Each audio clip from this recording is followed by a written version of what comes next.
नमस्कार दोस्तों, स्वागत है आप सभी का आपके अपने YouTube channel life high study IAS पर। दोस्तों, राजा महेंद्र प्रताप सिंह राज्य विश्वविद्यालय Aligarh BEd first year first semester exam 2024-25 paper 101 अर्थात बाल्यावस्था एवं अभिवृद्धि चाइल्डहुड एंड ग्रोविंग अप, इसके यूनिट 2 बाल विकास के सिद्धांत अर्थात थीरीज ऑफ चाइल्डहुड डेवलपमेंट, इसके टोटल इस यूनिट में 101 क्वेश्चंस को हम लोग सॉल्व करने जा रहे हैं। इसके पहले यूनिट 1 को अपलोड किया जा चुका है चैनल पर और इस पेपर 101 की प्लेलिस्ट चैनल पर बना दी गई है। इसके बाद आपके सारे यूनिट्स को जो है कि कवर कर दिया जाएगा और उस प्लेलिस्ट में रख दिया जाएगा। तो आप लोग फर्स्ट यूनिट से लेकर और लास्ट यूनिट तक पूरा अच्छे से देख लीजिए। तो चलते हैं, प्रारंभ करते हैं। क्वेश्चन नंबर 1 से प्रारंभ करते हैं। उससे पहले आप लोग छोटा सा अनुरोध, अगर आप लोग चैनल को अभी सब्सक्राइब नहीं किए हुए हैं तो चैनल को सब्सक्राइब अवश्य कर दें, वीडियो को लाइक कर दें और अपने साथियों तक इसे शेयर जरूर कर दें। चलिए, क्वेश्चन नंबर 1 है, मनोसामाजिक विकास का सिद्धांत किसने दिया? ऑप्शन ए पियाजे, option B Kohlberg, option C Erikson, option D Vygotsky. तो इसका सही जवाब हो जाएगा ऑप्शन नंबर सी। इसका सही जवाब हो जाएगा ऑप्शन नंबर सी, इरिक्सन महोदय द्वारा मनोसामाजिक विकास के सिद्धांत को दिया गया है। नेक्स्ट क्वेश्चन है question number 2, childhood and society किसकी कृति है? जो चाइल्डहुड एंड सोसाइटी है यह किसकी रचना है? तो इसका option number A Freud, option number B Erikson, option number C John Dewey, option number D MacIver. तो इसका सही जवाब हो जाएगा ऑप्शन नंबर बी, इरिक्सन के द्वारा ही जो चाइल्डहुड एंड सोसाइटी नामक पुस्तक को लिखा गया है। नेक्स्ट क्वेश्चन है क्वेश्चन नंबर 3। क्वेश्चन नंबर 3 पर चलते हैं। इरिक्सन ने विकास के कितने स्तर बताए हैं? Option number A 7, option B 8, option C 9, option D 10। तो इसका सही जवाब हो जाएगा ऑप्शन नंबर बी, इरिक्सन द्वारा जो है विकास के 8 स्तर बताए गए हैं। ठीक। क्वेश्चन नंबर 4 है, द ओरिजिन ऑफ स्पीसीज 1859 के लेखक कौन है? Option number A Hull, option number B Kurt Lewin, option number C Darwin, option number D Mendel.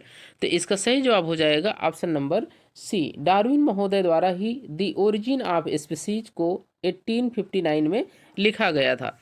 Question number 5 है, संरक्षण का गुण प्याजे की किस अवस्था से संबंधित है? ऑप्शन नंबर ए संवेदी गामक अवस्था, ऑप्शन नंबर बी औपचारिक संक्रियात्मक अवस्था, ऑप्शन सी मूर्त संक्रियात्मक अवस्था, ऑप्शन डी पूर्व संक्रियात्मक अवस्था। तो इसका सही जवाब हो जाएगा ऑप्शन नंबर सी, जो संरक्षण का गुण है वो प्याजे की मूर्त संक्रियात्मक अवस्था के अंतर्गत आता है। कौन सा गुण? संरक्षण का गुण जो है वो प्याजे की मूर्त संक्रियात्मक अवस्था के अंतर्गत आता है। क्वेश्चन नंबर 6 पर चलते हैं। थोड़ा स्लाइड का इशू आ रहा है। क्वेश्चन नंबर 6 पर चलते हैं। वाइगोस्की ने निम्न में से कौन सी स्पीच को बताया? Option number A social speech, option number B private speech, option number C silent inner speech, option number D उपयुक्त सभी। तो इसका सही जवाब हो जाएगा ऑप्शन नंबर डी, उपयुक्त सभी। अर्थात वाइगोस्की द्वारा जो है सोशल स्पीच, प्राइवेट स्पीच और साइलेंट इनर स्पीच, इन तीनों को बताया गया है। क्वेश्चन नंबर 7 है, संज्ञानात्मक विकास का सिद्धांत किस मनोवैज्ञानिक ने दिया? Option number A Freud, option number B Jean पियाजे, option number C Erikson, option number D Jung. तो इसका सही जवाब हो जाएगा ऑप्शन नंबर बी, जीन पियाजे द्वारा जो है संज्ञानात्मक विकास के सिद्धांत को दिया गया है। क्वेश्चन नंबर 8 है, विकास कभी न समाप्त होने वाली प्रक्रिया है, यह कथन किससे संबंधित है? ऑप्शन नंबर ए एकीकरण का सिद्धांत, ऑप्शन नंबर बी अंतरक्रिया का सिद्धांत, ऑप्शन सी अंतः संबंध का सिद्धांत, ऑप्शन डी निरंतरता का सिद्धांत। तो इसका सही जवाब हो जाएगा ऑप्शन नंबर डी, निरंतरता का सिद्धांत ही बताता है कि विकास कभी न समाप्त होने वाली प्रक्रिया है। क्वेश्चन नंबर 9 है, पियाजे ने निम्न में से कौन सा प्रत्यय नहीं दिया? ऑप्शन नंबर ए साम्य धारण, ऑप्शन बी संरक्षण, ऑप्शन नंबर सी स्वाधीनता बनाम श्रम, ऑप्शन नंबर डी अजीववाद। तो इसका सही जवाब हो जाएगा ऑप्शन नंबर सी, स्वाधीनता बनाम श्रम। यह जो है पियाजे ने इस प्रत्यय को नहीं दिया है। ठीक। क्वेश्चन नंबर 10 है, नैतिक विकास का सिद्धांत किसने दिया? Option number A Erikson, option B पियाजे, option number C Kohlberg, option number D Vygotsky. तो इसका सही जवाब हो जाएगा ऑप्शन नंबर सी, कोहलबर्ग द्वारा जो है नैतिक विकास के सिद्धांत को दिया गया है। किसके द्वारा? कोहलबर्ग द्वारा। क्वेश्चन नंबर 11 है, सामाजिक सांस्कृतिक विकास का सिद्धांत किसने दिया? ऑप्शन नंबर ए पियाजे, option number B Kohlberg, option number C Erikson, option number D Vygotsky. तो इसका सही जवाब हो जाएगा ऑप्शन नंबर डी, वागोस्की द्वारा जो है सामाजिक सांस्कृतिक विकास के सिद्धांत को दिया गया है। क्वेश्चन नंबर 12 है, जेडपीडी का पूरा नाम क्या है? जो जेडपीडी है इसका पूरा नाम क्या है?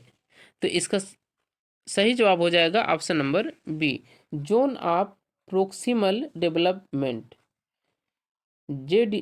जेडपीडी का जो पूरा नाम है वह है जोन ऑफ प्रोक्सिमल डेवलपमेंट।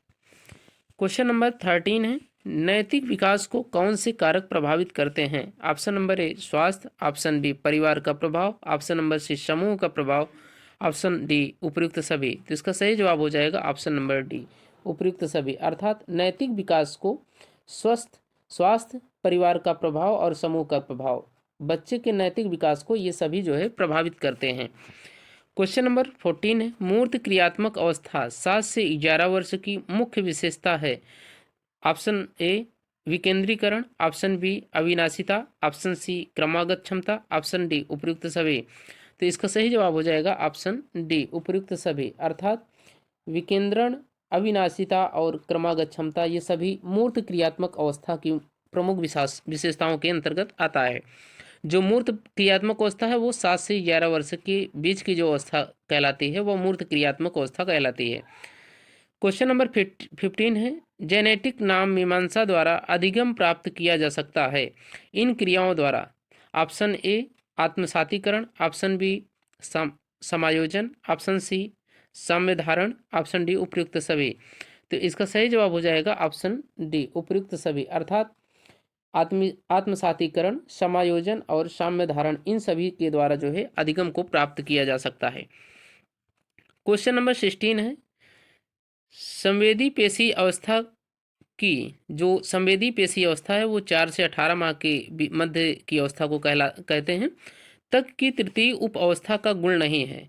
तो इसका सही जवाब हो जाएगा ऑप्शन नंबर सी, ए और बी दोनों। अर्थात मस्तिष्क संवेग द्वारा नए साधनों की खोज, आत्म केंद्रिता, ये दोनों ही जो है वो संवेदी पेशी अवस्था जो 4 से 8 माह की अवस्था होती है इसमें इसका गुण नहीं होता है। कौन सा गुण? मस्तिष्क से संवेग द्वारा नए साधनों की खोज, आत्म केंद्रिता, ये दोनों इसके गुण नहीं माने जाते हैं। क्वेश्चन नंबर 17 है,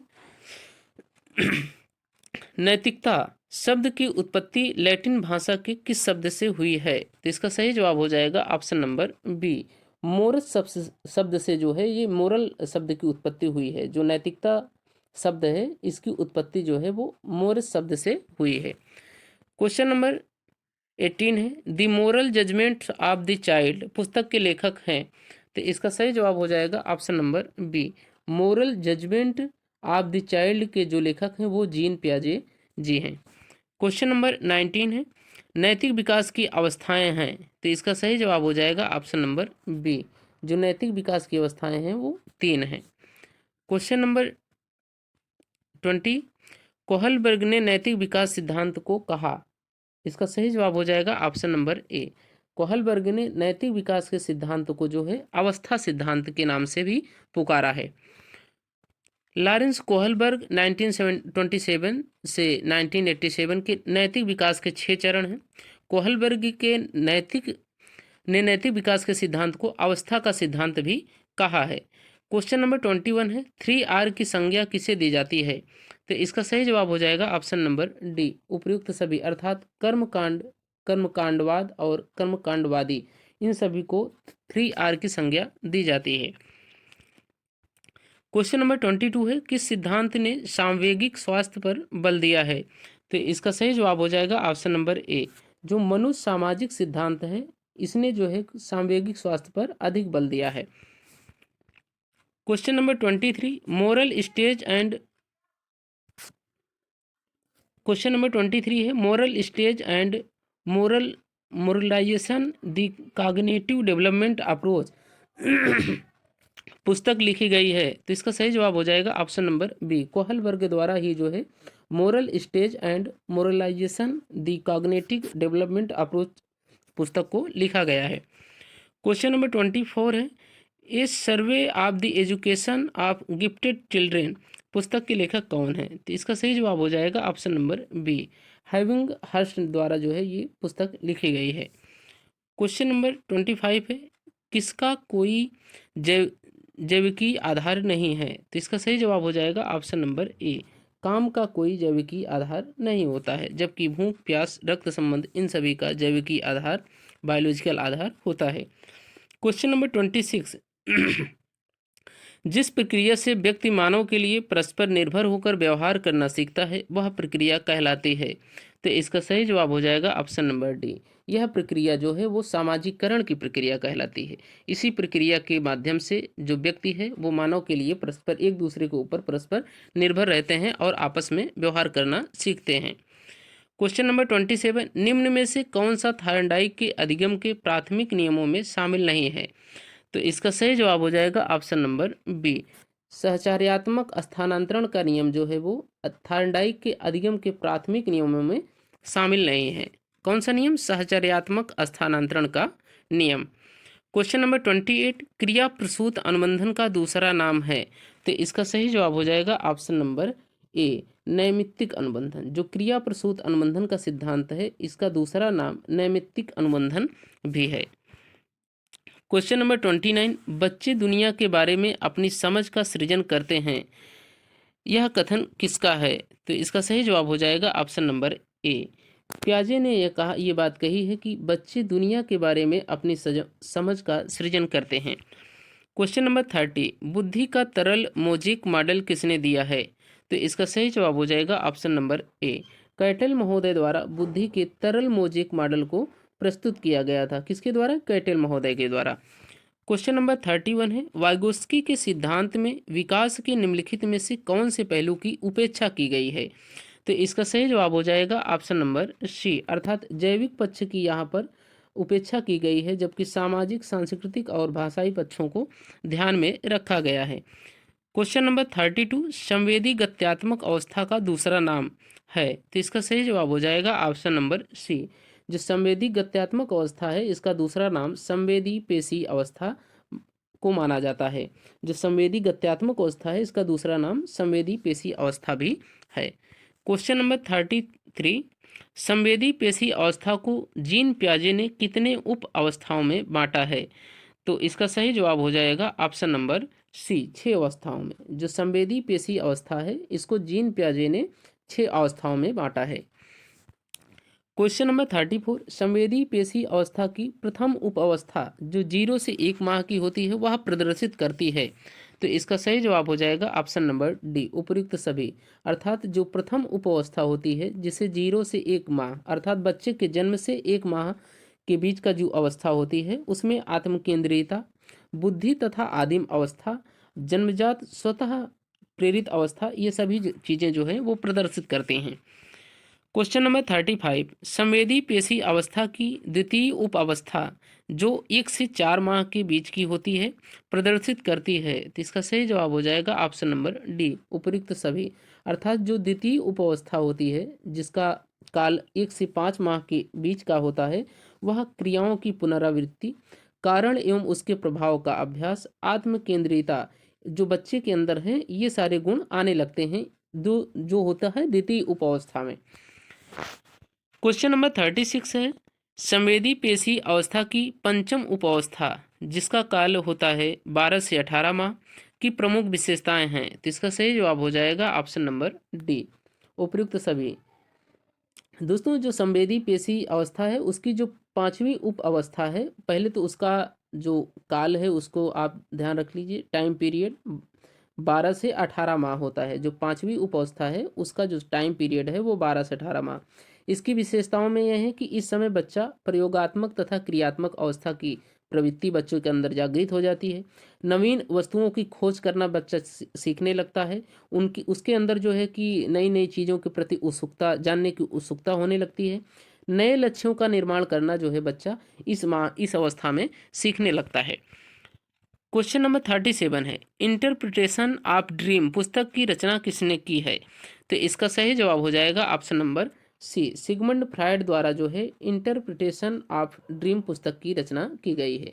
पुस्तक को ध्यान से पढ़ लीजिए, इंटरप्रिटेशन ऑफ ड्रीम, यह किसकी रचना है, ये किसकी पुस्तक का नाम है? सिगमंड फ्रायड की।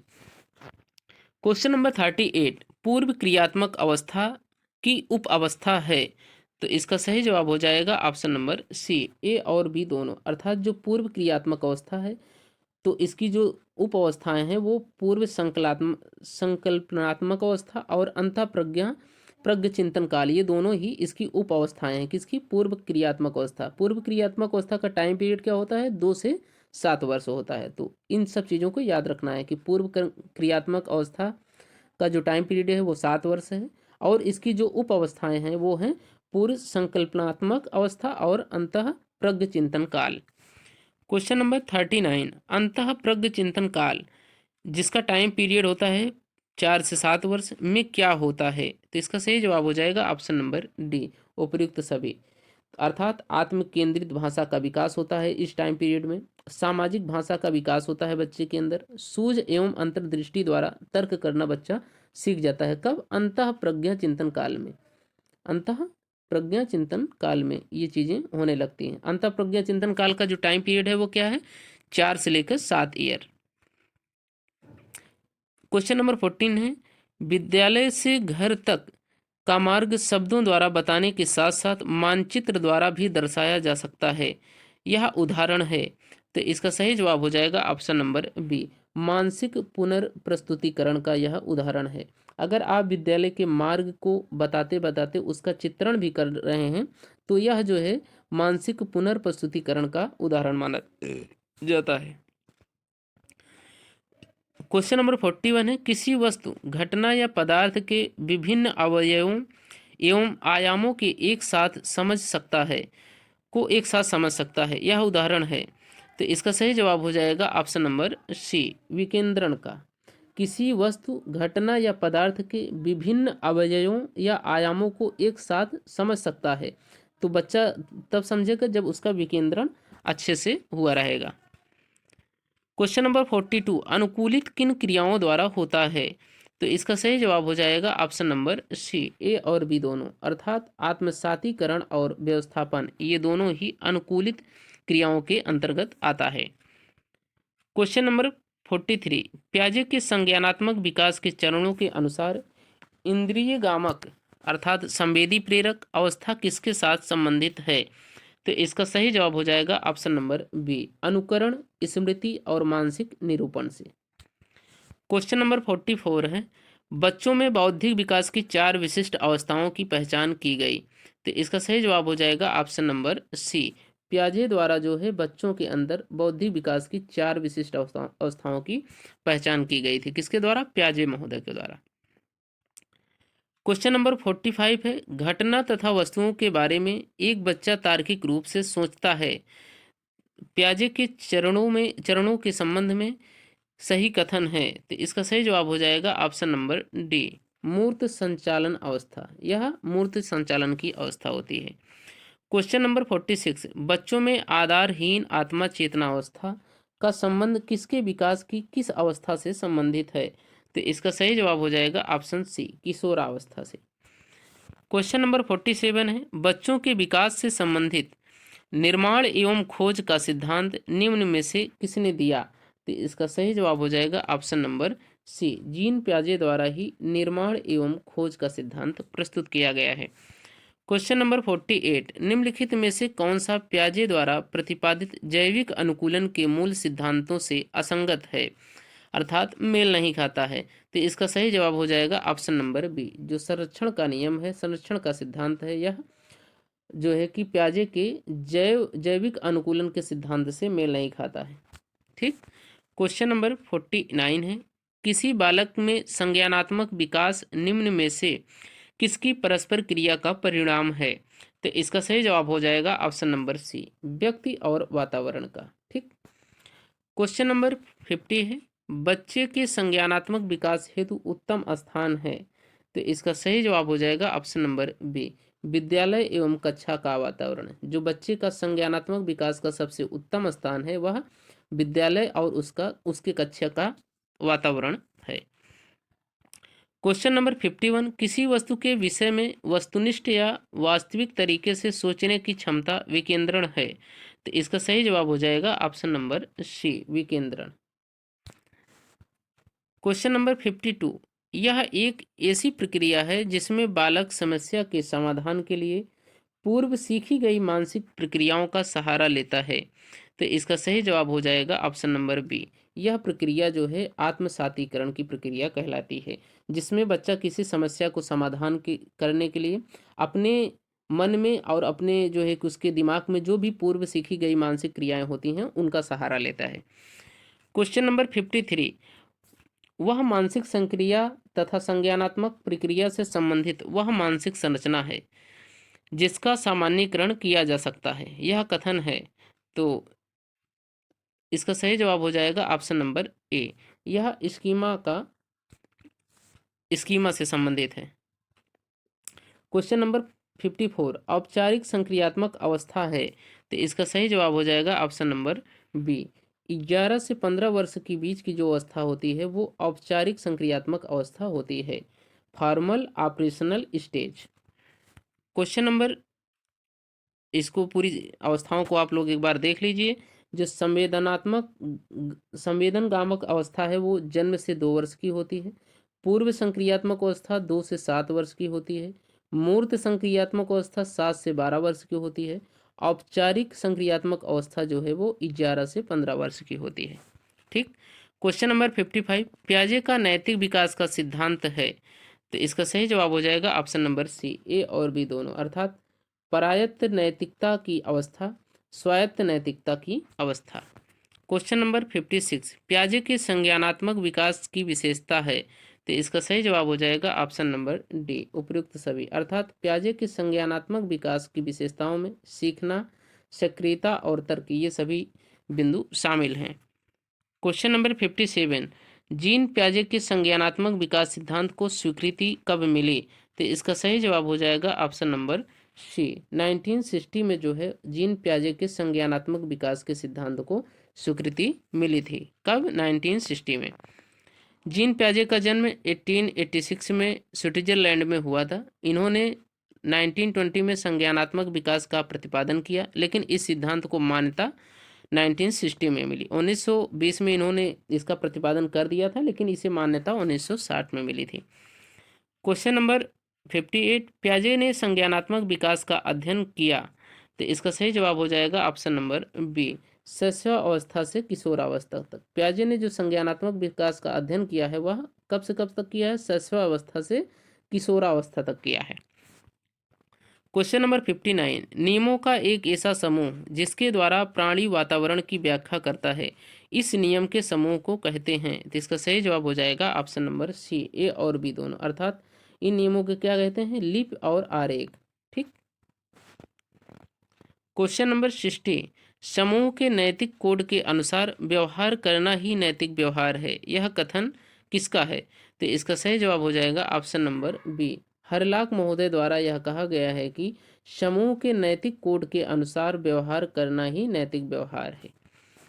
क्वेश्चन नंबर 61, नैतिकता अत्यधिक गत्यात्मक, रचनात्मक तथा रूढ़िवादी तत्वों का विशेष विरोध करने वाली होती है, यह कथन किसका है? तो इसका सही जवाब हो जाएगा ऑप्शन नंबर सी, जॉर्ज गुरुविच का। यह कथन किसका है? जॉर्ज गुरुविच का। क्वेश्चन नंबर 62, यूरोप के हिंज नामक व्यक्ति तथा उसकी पत्नी का उल्लेख किस विषय को समझाने के लिए कोहलबर्ग ने किया है? तो इसका सही जवाब हो जाएगा ऑप्शन नंबर बी, कोहलबर्ग ने नैतिक विकास के सिद्धांत को समझाने के लिए यूरोप के हिंज नामक व्यक्ति और उसके पत्नी का उल्लेख जो है किया है। क्वेश्चन नंबर 36, नैतिक विकास की अवस्था है। तो इसका सही जवाब हो जाएगा ऑप्शन नंबर डी, उपयुक्त सभी, अर्थात नैतिक विकास की अवस्थाओं के अंतर्गत प्राक रूढ़ी नैतिकता का स्तर, रूढ़िगत नैतिकता का स्तर, उत्तर रूढ़िगत नैतिकता का स्तर, ये सभी अवस्थाएं आती हैं नैतिक विकास की अवस्थाओं के अंतर्गत। क्वेश्चन नंबर 64 है, प्राक रूढ़िगत अवस्था में नैतिक विकास का स्तर होता है। तो इसका सही जवाब हो जाएगा ऑप्शन नंबर बी। प्राक रूढ़ि अवस्था में जो नैतिक विकास का स्तर है वह निम्न स्तर होता है। क्वेश्चन नंबर 65, किस अवस्था में बच्चे पुरस्कार से प्रेरित होते हैं? तो इसका सही जवाब हो जाएगा ऑप्शन नंबर बी, साधनात्मक सापेक्षवादी उन्मुखता में। साधनात्मक सापेक्षवादी उन्मुखता की अवस्था में जो है बच्चे पुरस्कार से प्रेरित होते हैं। क्वेश्चन नंबर 66, रूढ़िगत स्तर का आयु वर्ग है। तो इसका सही जवाब हो जाएगा ऑप्शन नंबर बी, 10 से 13 वर्ष। जो रूढ़िगत स्तर है यह आयु वर्ग 10 से 13 आयु वर्ग को प्रदर्शित करता है। क्वेश्चन नंबर 67, अच्छा लड़का या अच्छी लड़की अवस्था होती है। तो इसका सही जवाब हो जाएगा ऑप्शन नंबर बी, रूढ़िगत नैतिक स्तर में ही अच्छा लड़का अच्छी लड़की की अवस्था का जो है कि ये मानक होता है। क्वेश्चन नंबर 68, सामाजिक अनुबंधन उन्मुखता है। जो सामाजिक अनुबंध उन्मुखता है या होती है, तो इसका सही जवाब हो जाएगा ऑप्शन नंबर ए, उत्तर रूढ़िगत स्तर में। जो सामाजिक अनुबंधन उन्मुखता है यह उत्तर रूढ़िगत स्तर में पाई जाती है। क्वेश्चन नंबर 69, भारत स्टेजेस एवं मॉरलाइजेशन द कॉग्निटिव डेवलपमेंट अप्रोच किसने लिखी है? तो यह पुस्तक का नाम पूछा गया है कि यह पुस्तक किसने लिखी है। क्या नाम है पुस्तक का? भारत स्टेजेस एवं मॉरलाइजेशन द कॉग्निटिव डेवलपमेंट अप्रोच। तो इसका सही जवाब हो जाएगा ऑप्शन नंबर बी, कोहलबर्ग ने। क्वेश्चन नंबर 70, शैशवावस्था में बच्चे द्वारा दूसरे बच्चे से खिलौना छीन लेना उदाहरण है। तो इसका सही जवाब हो जाएगा ऑप्शन नंबर सी, नैतिक विकास की कमी। किसी दूसरे बच्चे से खिलौना छीन लेना शैशवावस्था में यह नैतिक विकास की कमी का उदाहरण है। क्वेश्चन नंबर 71, प्राक रूढ़िगत स्तर जाना जाता है। तो इसका सही जवाब हो जाएगा ऑप्शन नंबर ए, पूर्व परंपरागत स्तर को। जो प्राक रूढ़िगत स्तर है इसे पूर्व परंपरागत स्तर के रूप में भी जाना जाता है। क्वेश्चन नंबर 72, शिशु के जन्म के समय संवेग की प्रधानता होती है। तो इसका सही जवाब हो जाएगा ऑप्शन नंबर डी, उत्तेजना की। जो शिशु का जन्म होता है जब जिस समय उस समय जो संवेग की प्रधानता होती है जिस संवेग की, वह संवेग होता है उत्तेजना। क्वेश्चन नंबर 73, नैतिक विकास के पक्ष हैं। तो इसका सही जवाब हो जाएगा ऑप्शन नंबर डी, उपयुक्त सभी। अर्थात नैतिक विकास के पक्ष के अंतर्गत नैतिक ज्ञान, नैतिक संप्रत्यय और नैतिक तर्क ये सभी चीज़ें आती हैं। क्वेश्चन नंबर 74, नैतिकता का संज्ञानात्मक तत्व कहा जाता है। तो इसका सही जवाब हो जाएगा ऑप्शन नंबर सी, नैतिक निर्णय को। जो नैतिकता का संज्ञानात्मक तत्व है वह नैतिक निर्णय को कहा जाता है। क्वेश्चन नंबर 75, किसने कहा कि बच्चों में नैतिक विकास सामाजिक अधिगम का परिणाम होता है? तो इसका सही जवाब हो जाएगा option number D, Bandura and तथा वाल्टर्स ने जो है यह कथन दिया है कि बच्चों में नैतिक विकास सामाजिक अधिगम का परिणाम होता है। क्वेश्चन नंबर 76, किसने कहा कि नैतिक विकास अधिकतर पुनर्बलन का प्रभाव प्रदर्शित करता है? तो इसका सही जवाब हो जाएगा ऑप्शन नंबर सी, स्किनर महोदय ने। क्वेश्चन नंबर 77 है, किसने कहा कि बच्चों के नैतिक विकास के स्वरूप को समझने के लिए उनके तर्क तथा सिद्धांत के स्वरूप का विश्लेषण करना आवश्यक होता है? तो इसका सही जवाब हो जाएगा ऑप्शन नंबर सी, कोहलबर्ग ने यह बात कही है कि बच्चों के नैतिक विकास के स्वरूप को समझने के लिए उनके तर्क तथा सिद्धांत के स्वरूप का विश्लेषण करना आवश्यक होता है। क्वेश्चन नंबर 78, भूख लगने का बौद्धिक विकास बालक में होता है। तो इसका सही जवाब हो जाएगा ऑप्शन नंबर बी, जन्म के प्रथम सप्ताह से ही जो भूख लगना है यह उस बालक में इसका बौद्धिक विकास जो है वह जन्म के प्रथम सप्ताह से ही हो जाता है। क्वेश्चन नंबर 79 है, विकास नैतिक तथा सामाजिक को प्रभावित करने वाले समय वंशानुक्रम में शामिल हैं। तो इसका सही जवाब हो जाएगा ऑप्शन नंबर डी, उपयुक्त सभी। अर्थात ज्ञानेंद्रियां, मूल प्रवृत्तियां, शारीरिक तथा मानसिक क्षमता ये सभी चीज़ें शामिल होती हैं। क्वेश्चन नंबर 80 है, बाल विकास अध्ययन है। तो इसका सही जवाब हो जाएगा ऑप्शन नंबर डी, उपयुक्त सभी। अर्थात बालकों का व्यवहार, विकास को प्रभावित करने वाले तत्व, बालक के विकास के विभिन्न क्षेत्रों का। ये सभी बाल विकास के अध्ययन के क्षेत्र हैं।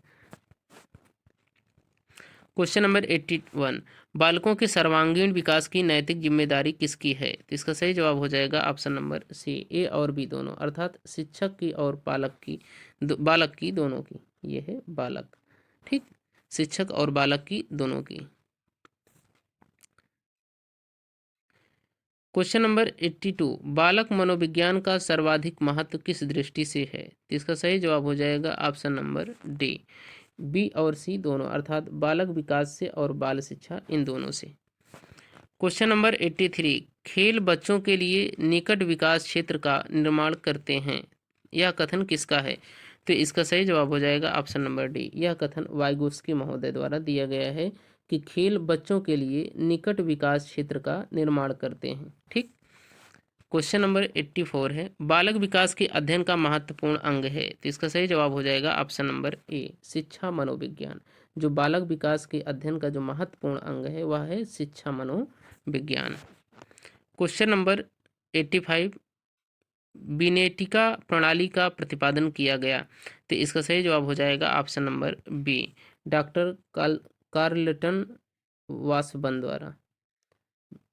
बिनेटिका जो प्रणाली है इसका प्रतिपादन डॉक्टर कार्लटन वासबन द्वारा किया गया है। क्वेश्चन नंबर 86, शिक्षा मनोविज्ञान एक अध्ययन है, तो इसका सही जवाब हो जाएगा ऑप्शन नंबर ए, शिक्षा मनोविज्ञान मानव व्यवहार का अध्ययन करता है। क्वेश्चन नंबर 87, बाल विकास का कौन सा सिद्धांत यह बताता है कि जिन बच्चों में औसत से अधिक वृद्धि होती है वे शारीरिक, सामाजिक, संवेगात्मक, नैतिक विकास में भी काफ़ी आगे बढ़ जाते हैं? तो इसका सही जवाब हो जाएगा ऑप्शन नंबर डी, ये परस्पर संबंध का सिद्धांत है जो ये बात कहता है। क्वेश्चन नंबर 88, पियाजे के सिद्धांत के अनुसार निम्नलिखित में से कौन व्यक्ति के संज्ञानात्मक विकास को प्रभावित नहीं करेगा? तो इसका सही जवाब हो जाएगा ऑप्शन नंबर डी, सामाजिक अनुभव जो है वो संज्ञानात्मक विकास को प्रभावित नहीं करेगा। क्वेश्चन नंबर 89, शिक्षा मनोविज्ञान का अध्ययन है, तो इसका सही जवाब हो जाएगा ऑप्शन नंबर ए, मानव व्यवहार का। जो शिक्षा मनोविज्ञान है मानव व्यवहार का अध्ययन करता है। रिपीटेड क्वेश्चन हो गया है। क्वेश्चन नंबर 19 है, कोहलबर्ग के अनुसार शिक्षक बच्चों में नैतिक मूल्यों का विकास कर सकता है, तो इसका सही जवाब हो जाएगा ऑप्शन नंबर सी, नैतिक मुद्दों पर आधारित चर्चाओं में उन्हें शामिल करके। कोहलबर्ग के अनुसार शिक्षक जो है बच्चों में नैतिक मूल्यों का विकास किस तरीके से कर सकता है? तो बच्चों को नैतिक मुद्दों पर आधारित चर्चाओं में उन्हें शामिल करके उनके अंदर नैतिक मूल्यों का विकास कर सकता है, ऐसा कोहलबर्ग द्वारा माना गया है। क्वेश्चन नंबर 91, कोहलबर्ग के अनुसार सही और गलत के प्रश्न के बारे में निर्णय के शामिल चिंतन प्रक्रिया को कहा जाता है, तो इसका सही जवाब हो जाएगा ऑप्शन नंबर डी, नैतिक और तर्क शक्ति। क्वेश्चन नंबर 92, बच्चे दुनिया के बारे में अपनी समझ का सृजन करते हैं, यह कथन किसका है?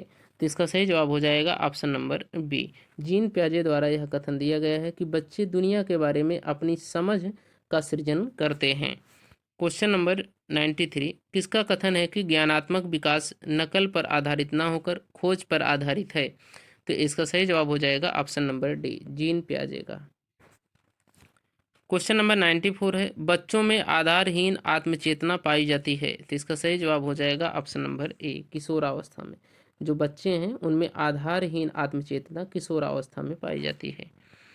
क्वेश्चन नंबर 95 है, कोहलबर्ग के अनुसार पूर्व नैतिक विकास की अवस्था है, तो इसका सही जवाब हो जाएगा ऑप्शन नंबर बी, जन्म से 2 वर्ष तक की जो अवस्था होती है वो पूर्व नैतिक विकास की अवस्था कहलाती है कोहलबर्ग के सिद्धांत के अनुसार।